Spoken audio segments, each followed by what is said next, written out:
Good morning everyone. I am Dr. Parmesha, Department of Botany, St. Joseph's University, Bengaluru. Welcome to the Botany Open Elective course Gardening and Landscaping Technology. Today we are going to talk about history of gardening and landscaping technology. Yeah, if you go historically, okay, so first gardens are forest gardens. We look for only the useful plants, okay, so useful plants which we require for our day-to-day uses. Okay, so olden days gardens, see here, just like looks like only kind of forest. Okay, so we are bringing different plants from the forest, and we have to plant them in our garden. Okay, plant them in our garden, maybe in a proper way, in a better way, rather than distributing randomly, just like in the forest. In a proper way, we are maintaining those things, again taking weeding, pruning, okay, and maintaining, giving manure, like that we are maintaining. And olden days gardens are all like a kind of forest based gardens, so only we are concentrated about uh, products, okay, either fruits or any food material it should give. Okay, in that line only we are thinking. But after emergence of first civilization during the Mesopotamian civilization, okay, so wealthy individuals began to create garden for aesthetic purpose. Okay, so only rich people so started gardens for aesthetic purpose. Of course, if you see the depict this in the above picture, so this was from Bodh Gaya. Okay, so this was from Bodh Gaya.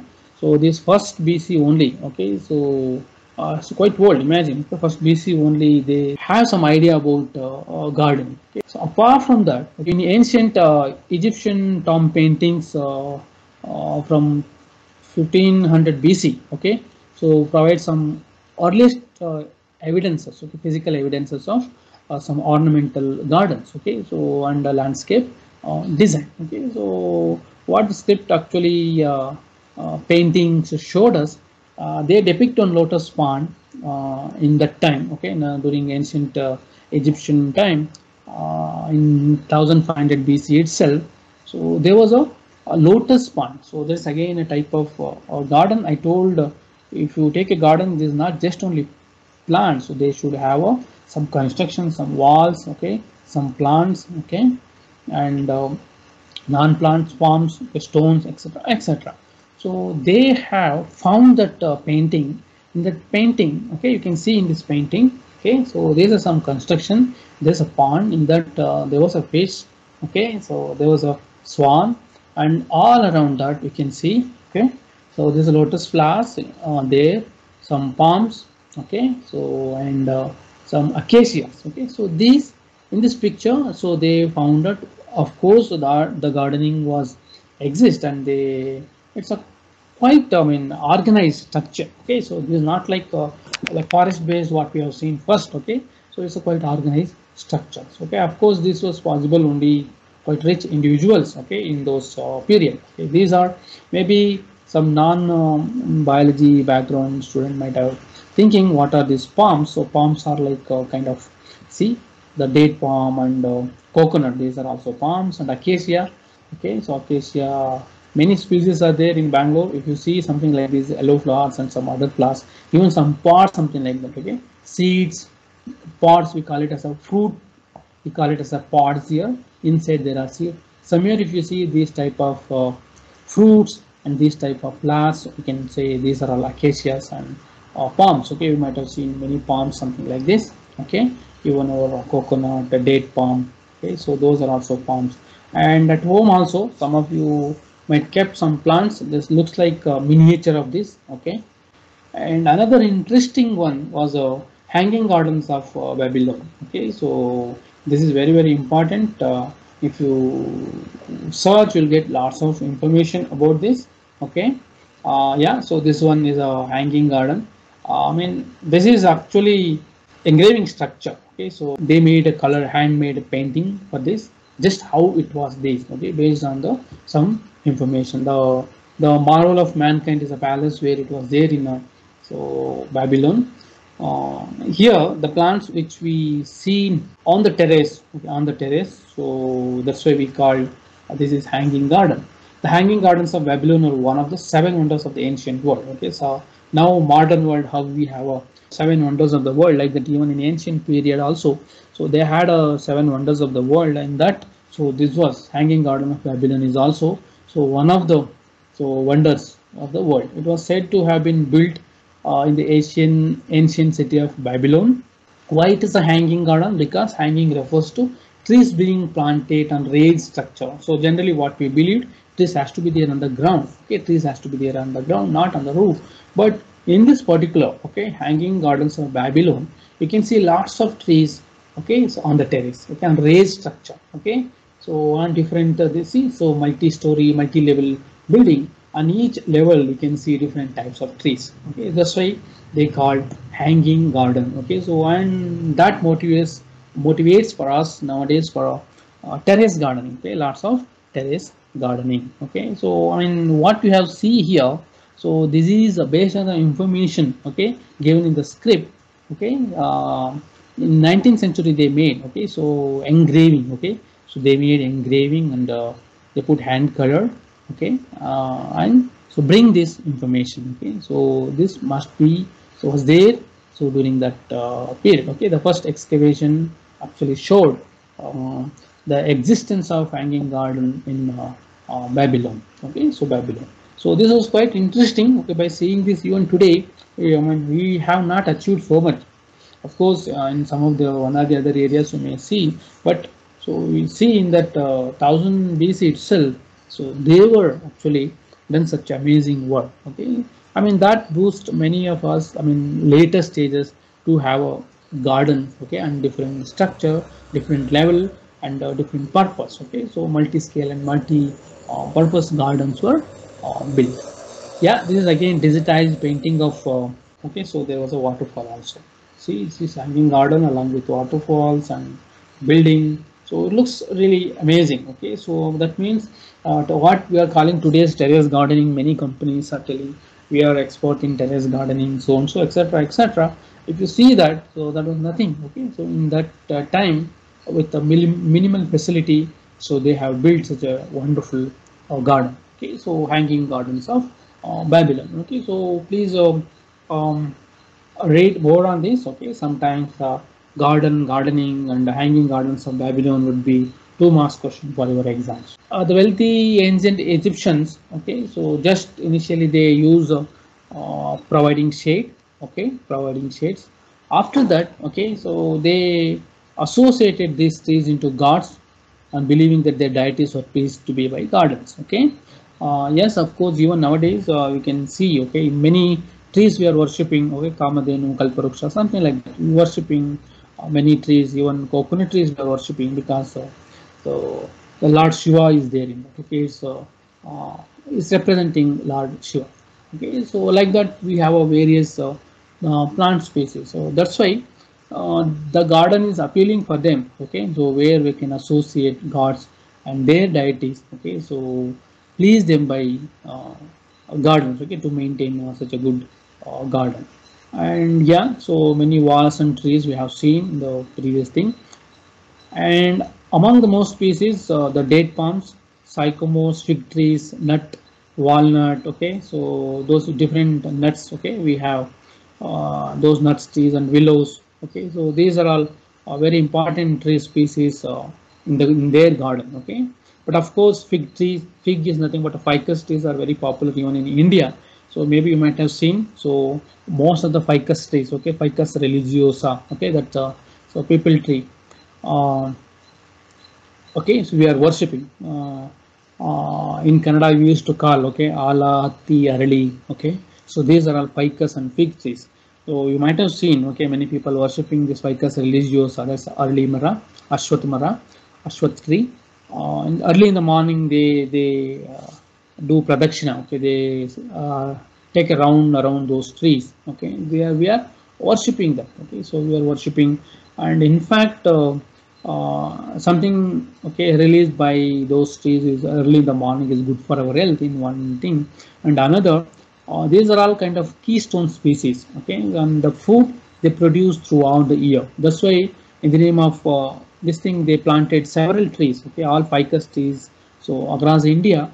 So we are protecting those trees too, and in fact they produce lots of, even in our college campus itself we have a, and a very good banyan tree. Okay, it will produce lots of fruits. Okay, so and throughout the season, and in fact birds from different country, okay, migratory birds from other countries will come to our college campus during breeding season. After that they will go back to their country. Okay, so like that throughout the year these trees will give food. So that's why they link these trees. Okay, they link these trees with the deity. Okay, so the deity, of course, date farm, so they extract date fruit, and they can extract toddy. Okay, so and liquor out of that. Okay, so alcohol out of that. That was also a part of that.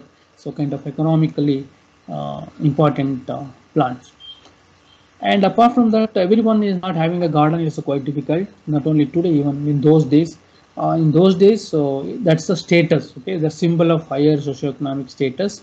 So those who have a garden in their house, okay, so or in their kingdom, so that indicates the status. Okay.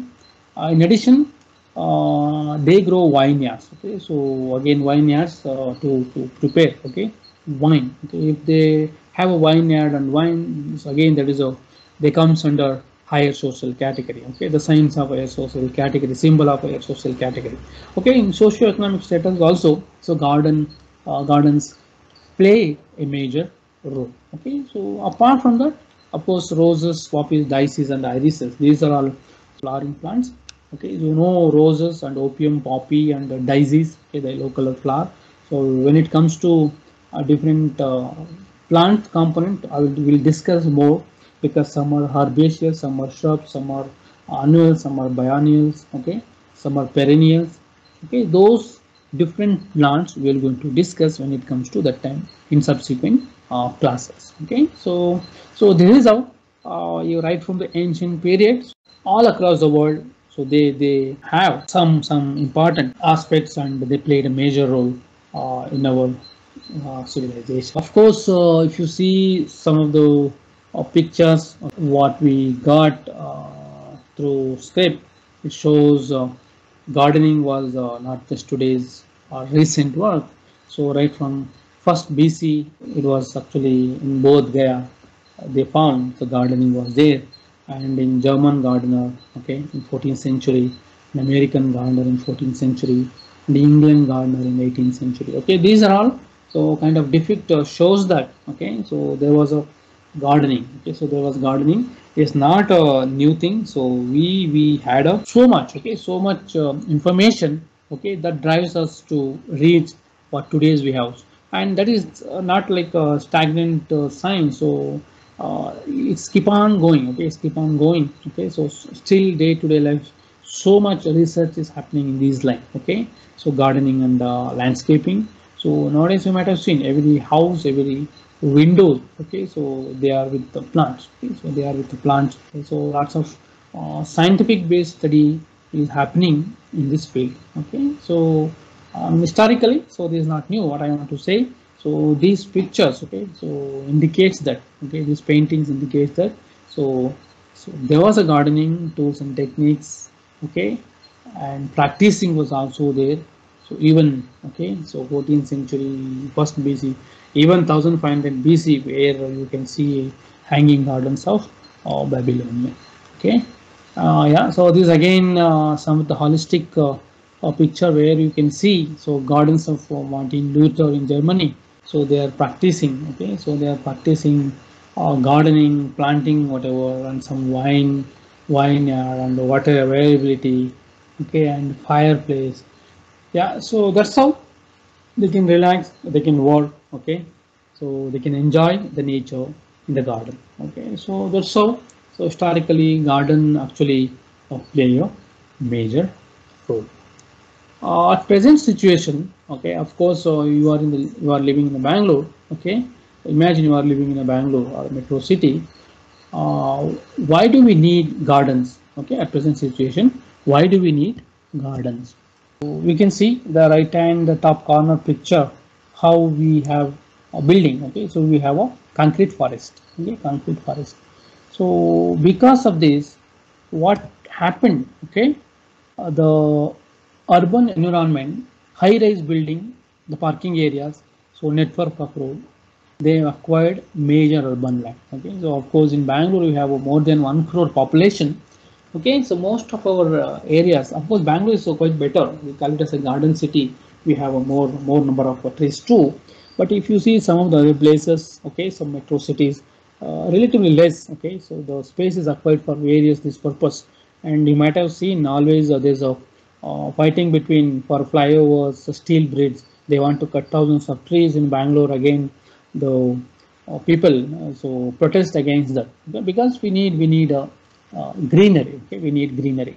So already we lost so much of land greeneries in the city because of high-rise building, parking areas, network of road, and etc. for other purpose. Okay, so what happens? Okay, so this congested environment, it cut off us. Okay, it cut off people from nature. Okay, we don't feel we are in the so nature. Suppose if I see all around only building, I don't feel okay. So nature, and it's not pleasing us. So that's why in this congested environment, we try to build rooftop garden, so terrace garden. Okay, so terrace garden because these are quite a valuable potential source for a outdoor space to access. Okay, so nature to access a nature.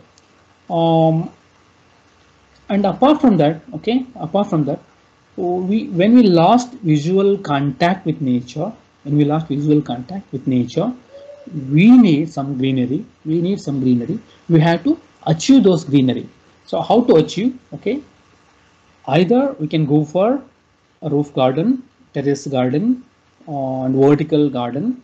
Okay, if we have some place, okay, so you can have some garden at your home, like in front or some side somewhere if you space.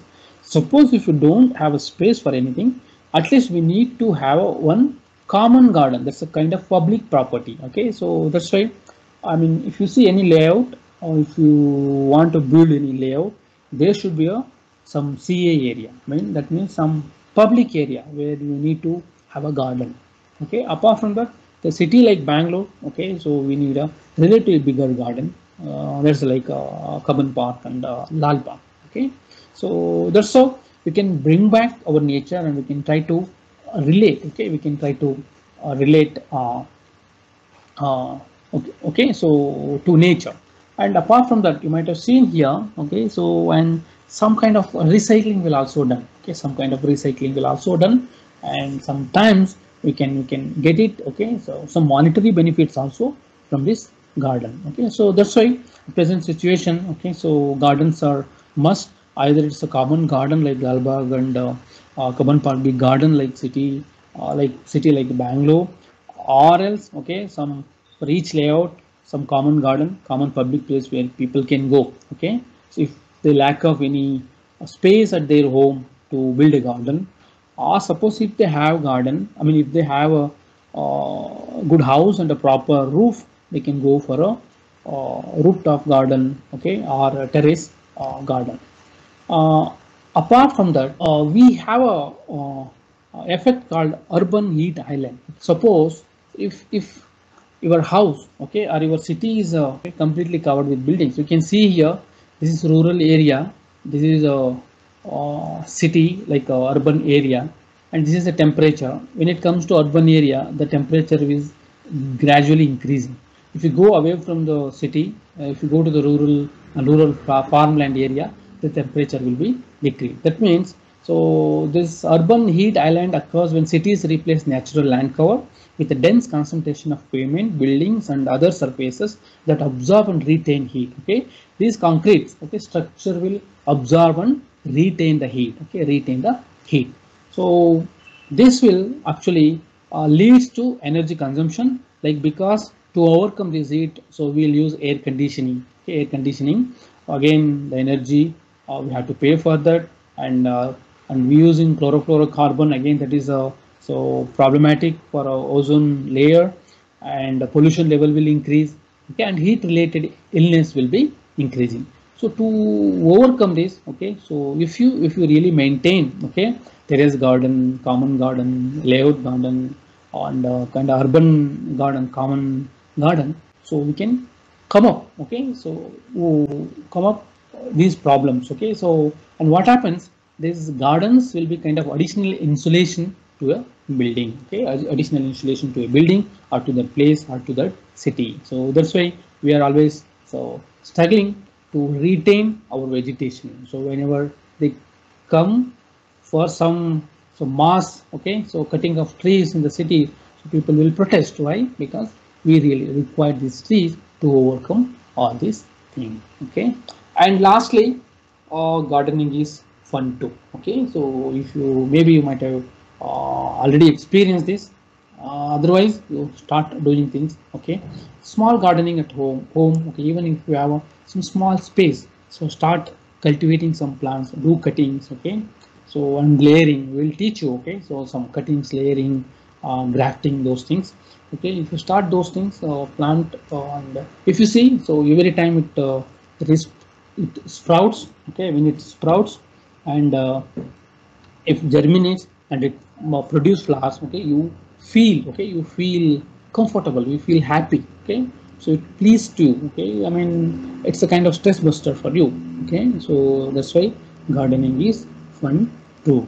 Hope whatever I told so far, so I mean, you learned something from this class, and both from morning and today's class. With this, I end my class today. Of course, I acknowledge many people and many websites where I have downloaded photographs to convey the message to you. Thank you for watching. See you in the next class. Please subscribe this channel.